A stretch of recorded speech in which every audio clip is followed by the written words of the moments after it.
The Buddha prays that we have the same inherent enlightenment, brightness, Buddha nature, like himself and all the Buddha in the 10 directions. How great are we? Can you grasp that? We are the same as the Buddhas. We have the same property like the Buddha. How great! Can you imagine how great you are? Please continue watching to find out more.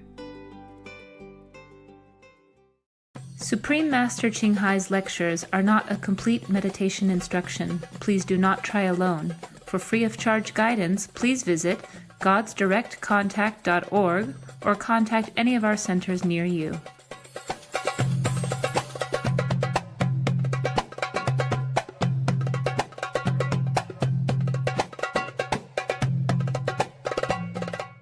Today's episode will be presented in English with subtitles in Arabic, Aulasese, also known as Vietnamese, Chinese, Czech, English, French, German, Hindi, Hungarian, Indonesian, Japanese, Korean, Malay, Mongolian, Belgian, Polish, Portuguese, Punjabi, Romanian, Russian, Spanish, Telugu, and Thai.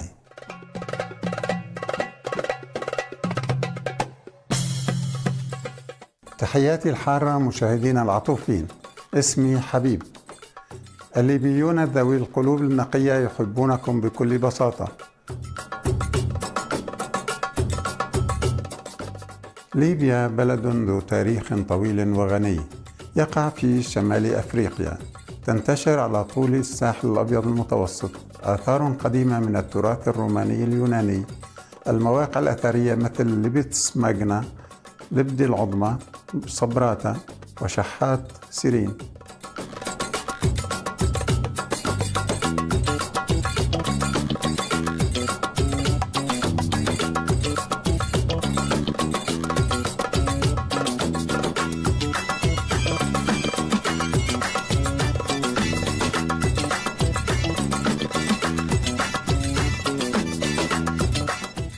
تعرف طرابلس عاصمة البلاد بحورية البحر الأبيض المتوسط لمياهها الفيروزية ومبانيها المطلية باللون الأبيض.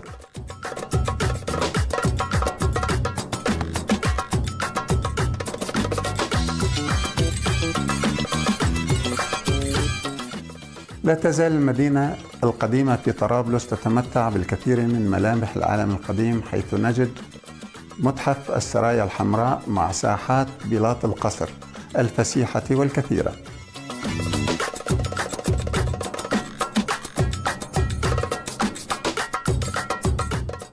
في الجنوب الغربي لطرابلس تقع مدينة واحة الصحراء قدامس ذات الممرات المعقدة التي تشبه المتاهة.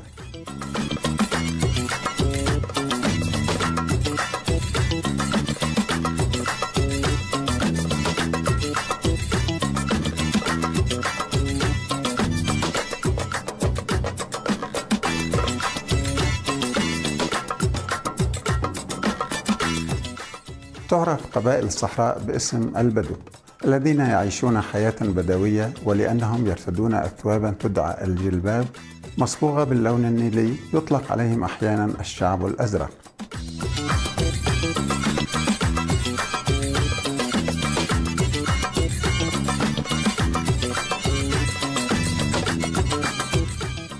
الشعب الليبي طيب وودود، عندما يحيون بعضهم البعض يتصافحون ويمسكون بأيديهم طالما التحية الشفهية مستمرة.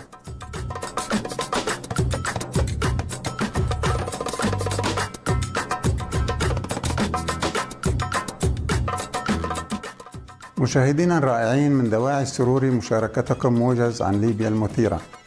ندعو الله أن يكون كل من الجمال والفضيلة هديتكما من الله.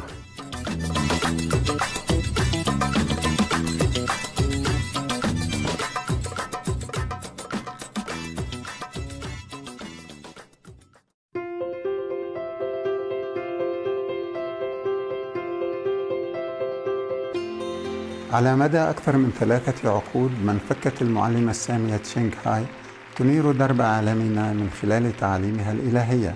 كمعلم حقيقي تمنح المعلمة طريقة الكوان ين بالتأمل لأولئك التواقين لاكتشاف طبيعة الله داخلهم وتحقيق التحرر الأزلي من دوامة الحياة والموت خلال حياتهم. طريقة الكوان ين مورست من قبل سائر المعلمين المستنيرين أمثال بوذا، كونفوشيوس، والجورو ناناك، ويسوع المسيح، لاو تزو، لإله كريشنا، لإله مهافيرا، والنبي محمد صلى الله عليه وسلم، والعديد غيره. إنها تؤكد أنه بذكرنا الحثيث لله والتضحية من أجل الآخرين وعدم انتهاك القوانين الكونية سنصل لأعلى مرتبة يمكن أن يبلغها بشر وندرك الهدف من وجودنا على هذه الأرض. المعلمة السامية تشينغ هاي هي مثال حي واستثنائي للرحمة، فهي تقوم بانتظام بتقديم المساعدات العينية والمالية فضلا عن المحبة للاجئين والمشردين والمتضررين من الكوارث الطبيعية وسواهم ممن يحتاجون للغوث. المعلمة السامية تشينغ هاي ممتنة بشدة لله تعالى على كل المساعدات المالية والمواساة والدعم الذي يقدم للمحتاجين والأقل حظا أو لأي قضية نبيلة طوال هذه السنوات بوصفها أداة متواضعة تنقل رحمة الله ومحبته لأبنائه الغاليين. المعلمة السامية تشينغ هاي تتلقى الدعم والمحبة من مختلف المنظمات ووسائل الإعلام والحكومات والأفراد فضلا عن العديد من الجوائز، منها جائزة غوثي للسلام عام 2006 وهي تضاهي جائزة نوبل للسلام في الشرق، جائزة القيادة الروحية العالمية في عام 1994، جائزة مهافير في عام 2008، وتم الإعلان عن يومي 22 فبراير و25 أكتوبر يوم المعلمة السامية تشينغ هاي ومواطنة فخرية في الولايات المتحدة الأمريكية إلى آخره. وقد كرمت على مر السنين بمنحها العديد من الجوائز وأوسمة الشرف تقديرا لأعمالها الخيرية والإنسانية المتميزة.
نأسف لعدم قدرتنا على عرض المزيد من الجوائز والتكريم بسبب ضيق الوقت.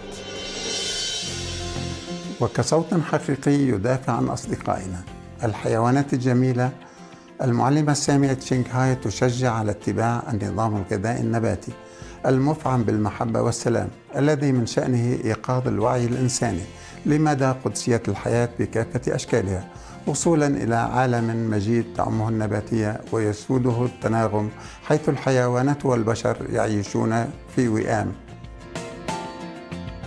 إن مبادراتها لنشر النهج النباتي متنوعة، وتشمل توزيع نشرات العيش البديل وسلسلة المطاعم الدولية النباتية لافينغ هات، شركات المنتجات الغذائية النباتية، شركات الثراء النباتية، وسوبرين ماستر تي في، بالإضافة إلى مكالمة الحكومات وكبريات وسائل الإعلام والمشاركة في مؤتمرات عبر دائرة تلفزيونية مغلقة بشأن تغير المناخ.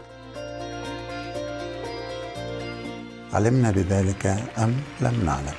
إن لجهودها تأثير هائل على الوعي العالمي فيما يخص الإحسان للحيوانات، وكيف أن نمط الحياة هذا يمكن أن يحقق السلام الدائم بين الدول، إضافة لإنقاذ كوكبنا من آثار تغير المناخ والكوارث. على مر السنين جابت المعلمة السامية تشينغ هاي العالم من الأمريكيتين إلى أفريقيا، ومن أوروبا إلى أوقيانوسيا، وألقت مئات المحاضرات أمام الجمهور وتلاميذها، متناولة باقة متنوعة من المواضيع الروحية. يشرفنا اليوم أن نقدم واحدة من هذه المحاضرات العميقة بعنوان سورنغاما سوترا، مصدر العوالم الشيطانية، الجزء الخامس من 7 ضمن سلسلة بين المعلمة والتلاميذ، الملقاة باللغة الإنجليزية في 25 من ديسمبر 2018.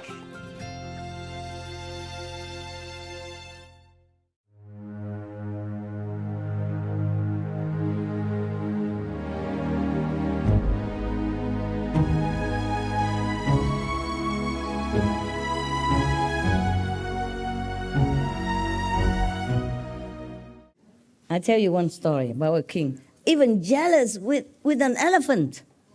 Yeah, his own elephant. But it's true story. The Buddha told the story. There was a king before a long time ago. But of course, the former enemies of the Buddha. Buddha has always this guy hang around him forever, even when he already became officially, physically Buddha. Devadatta. Long time ago, long forever time ago, there was a king, powerful, rich, famous, in one kingdom. He has a beautiful, white, pure, lovely, wonderful, dignified-looking elephant. Yeah. Apart from everything else he has. Yeah, a white elephant is hard to find already. And beautiful, dignified as that. Yeah, and very well trained. Because that elephant was too good and intelligent and have many talents, you know. Oh, and then one time he heard people praising the elephant so much because the elephant was performing something. And they said, oh, wonderful elephant, beautiful elephant. Oh, we love this elephant. Oh, the king cannot bear. They should say that to me, not to my elephant. He's just an elephant. And it's mine even. Okay, he's so jealous. That's driven him crazy. So he called one time the elephant trainer, you know, and the elephant to some area, to a mountain. Said, today we go to the mountain. And then he asked the trainer, is this elephant well trained? And the trainer, of course, said, yes, of course he is, Your Majesty. He's the best in the whole country. No other elephant is better than this elephant. Yeah, you have the best, Your Majesty. Oh, but then the king is even boiling more with anger. Even his own official praised the elephant as well. So he said, okay, good. So you show it to me. Can he stand on one leg, 2 legs? Okay, make him stand on 2 legs. Okay, he does stand on 2 legs as the command of the trainer. Can he stand on 1 leg? Yes, he can stand on 1 leg. Fine. And then he make him go all the way on the top of the mountain and tell him, can he now stand on two front legs on top of the mountain. He's going to push the elephant down. So the trainer suddenly see the impression on the king's face. But of course the elephant still can do it, because that elephant is too good. He was going to push him, but then the trainer was nearby or everybody watching, so he cannot do anything. So he said to the trainer, can your elephant even fly? Have you heard of flying elephant? Because if he doesn't, then he's a very bad elephant. He's not worthy to live. Force him to die. So the trainer knew the intention of the king, so he whispered into the ears of the elephant and say, worthy celestial being, if you can, then you fly. Fly away from here, because the king's going to kill you. You are in danger now. Use your power if you have. I know you are a special elephant. You're very best, and you are very pure. If you can fly, just fly. But let me ride you. We both go to another worthy king, another kingdom. Go to Varanasi, for example. Yeah, there you will live, worthy of your talent and quality. So the elephant really flew into the sky with the trainer on him. And then just stopped there for a while. And the trainer talked down to the king, say, Your Majesty, this elephant is worthy for even the celestial king in heaven. He's so pure, devoted, talented, and holy even, pure. Yeah. And you are very stupid king, he said. You are not worthy to keep him. So we are going now. Goodbye. And then they fly to another king. And then when they went to that other kingdom, staying on the air, and the king and all the officials come down and look, and then the king asks, where you come from? How can the elephant fly? And the trainer explained all the situation and say, we think you are worthy king to own this, to have this elephant, to tonify more for your majesty and dignity. Therefore, we come here. If you accept, then we come down. The king said, oh, welcome, welcome. Oh, how lucky, how beautiful elephant, how wonderful. We are really would like to welcome you. So they landed. Even king, jealous with his own elephant. Just like I'm jealous with my dog.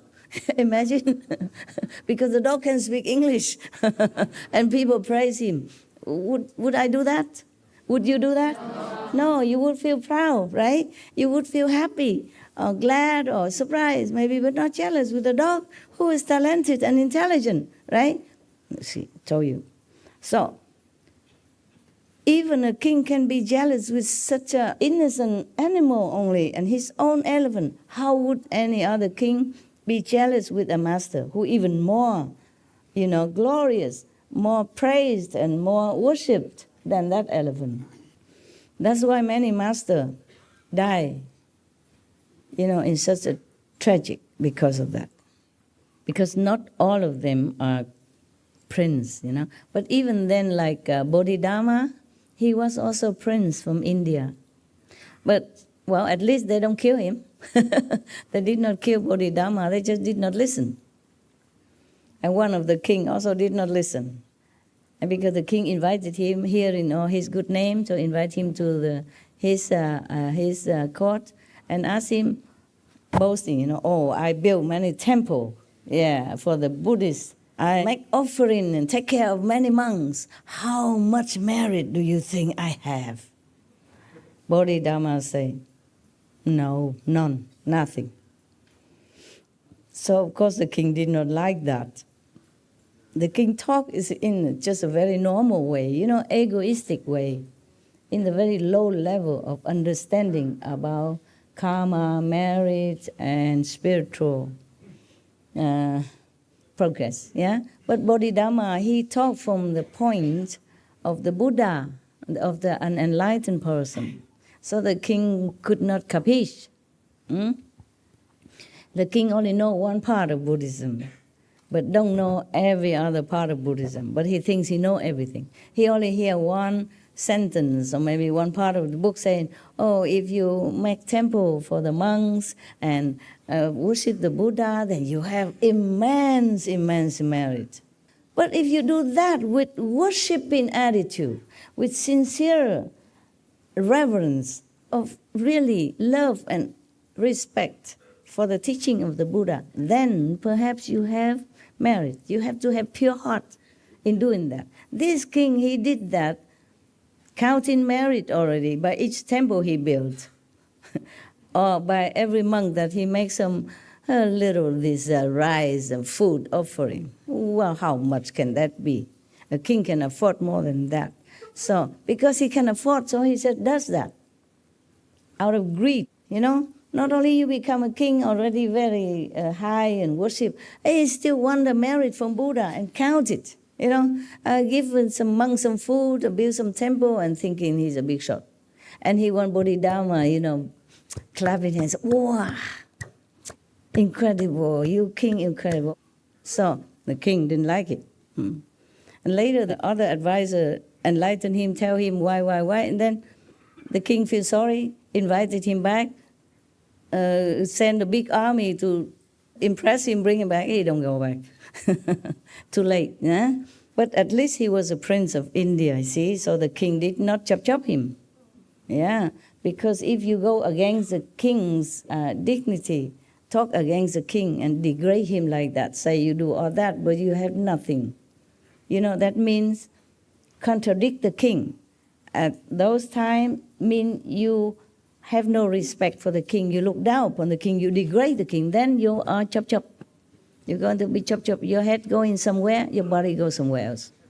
So at least he was the prince of India, and the king feels like, okay, maybe he should not chop him because of diplomacy with India, maybe, or because he feels unthreatened by Bodhidharma, as he was a prince and he left his kingdom. So the king of China at that time, Liang Wuti, doesn't feel threatened, like, okay, maybe this guy come from India trying to snatch my throne or something.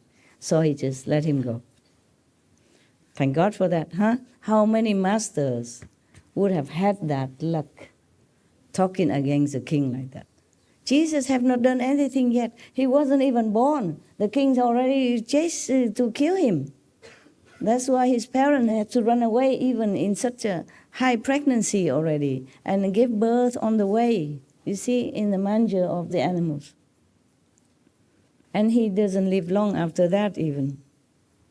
Only 30s some years, and then he has to leave in such a tragic way.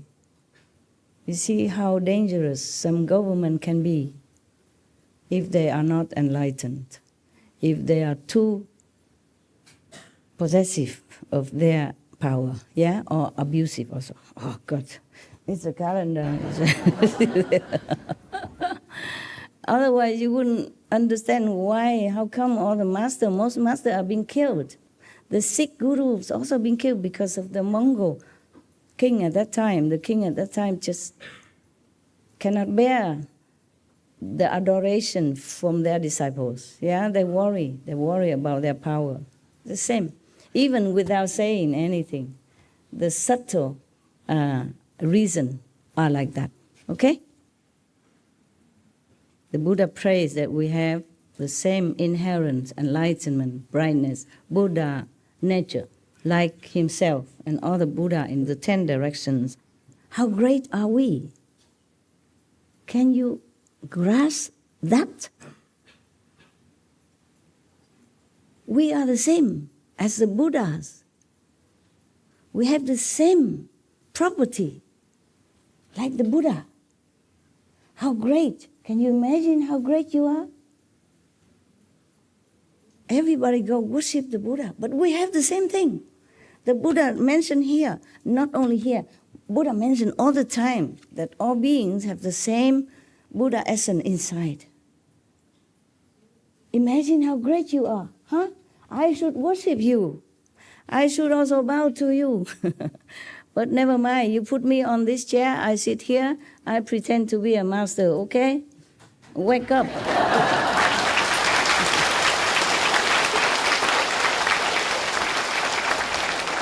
Wake up. Wake up. Remember, you are great. You are Buddha. Wake up, wake up. That's right.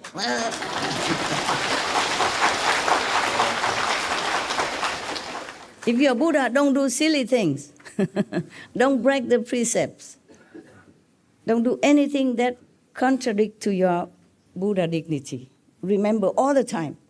Remember all the time. Then even if you don't try to keep the precept, you are the precept. It's just like your nature. Like you have to breathe. And you forget that you're breathing. Your heart is beating, but you don't know that the heart is beating. Then you can tell me, Master, I'm a Buddha. Not 7, 8 level. I don't care what level. Remember, the Buddha say that you have exactly the same quality. Like all the Buddha is in the 10 directions, not just Sakyamuni Buddha only, but all the Buddhas, all the past, present, future Buddha, and everywhere in the whole universe are like you. My God. My God. So great you are. And Jesus say the same. You have God within you. The Holy Spirit is within you. Kingdom of God is within you. Then who are you? You're God, right? At least you're likened to God. How great can you be? How more great can you be? And look at all of us. We're so pathetic.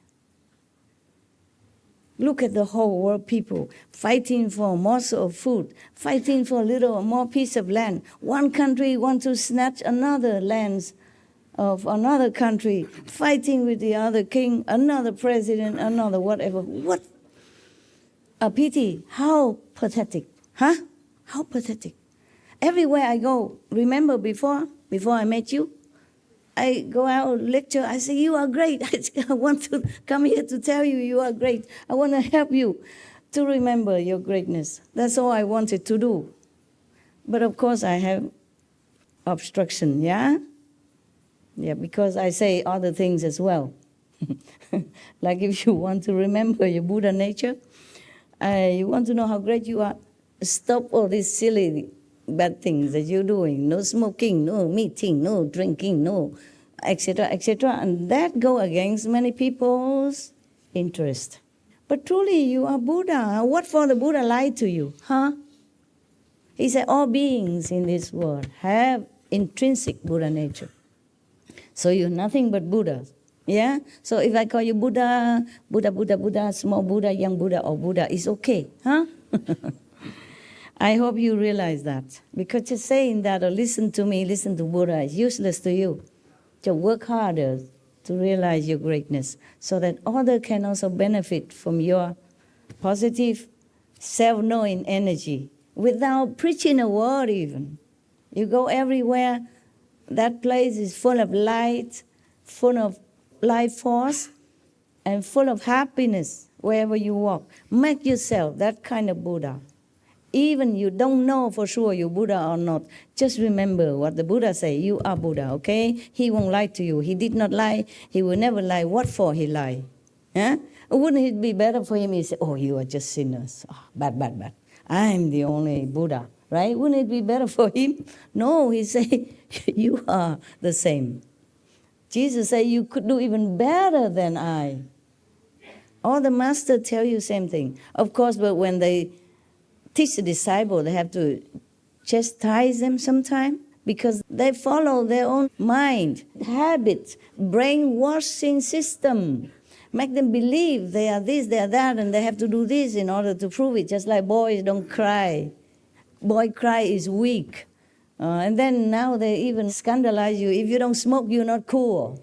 You know, you cannot join the body club in the school. Harming so many innocent youth, for example. So it is really pitiful. Really, sometimes I am alone in the night and I feel so sorry for everybody. And then killing each other and killing the innocent and feeling there's nothing wrong with that.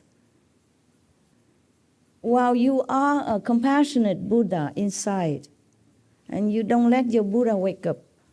You don't try to find a way to wake up your Buddha. And then just let the outside or the Maya, the demons cheat you and make you do silly things and bad things and just degrading you further. Even after you practice, they still after you. If you're not vigilant, okay? That's what the Buddha was talking about here. Yeah.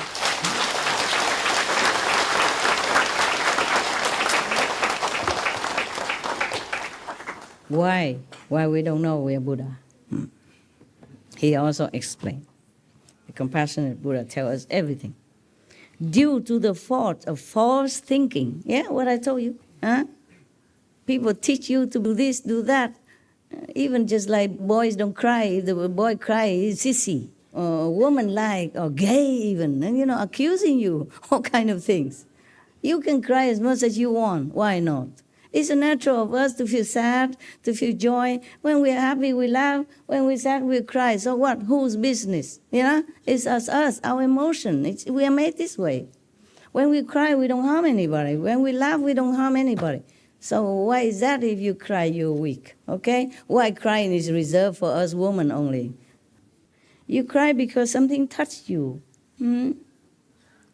Something make you feel happy to tears or sad to tears. It's all natural. Just knowing that these are just fleeting moments and it's not like any helpful much for your true self. Okay? Enjoy your laughter and relieve yourself when you're sad by tears. But do not just dwell in sadness forever, yeah? And do not indulge in some time of nonsensical entertainment forever, but concentrate on the true path practice, okay?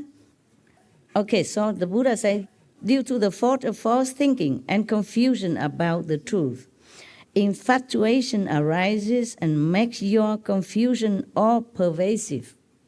Consequently, an emptiness appears. Words come into being as that confusion is ceaselessly transformed. Therefore, the lands that are not without outflows, as numerous as motes of dust throughout the 10 directions, are all created as a result of confusion, dullness, and false thinking. Imagine that. Except the Buddha's land, every country or even planet created which have thought, which is not perfect, are all from the false thinking of the beings. Then it spring all out.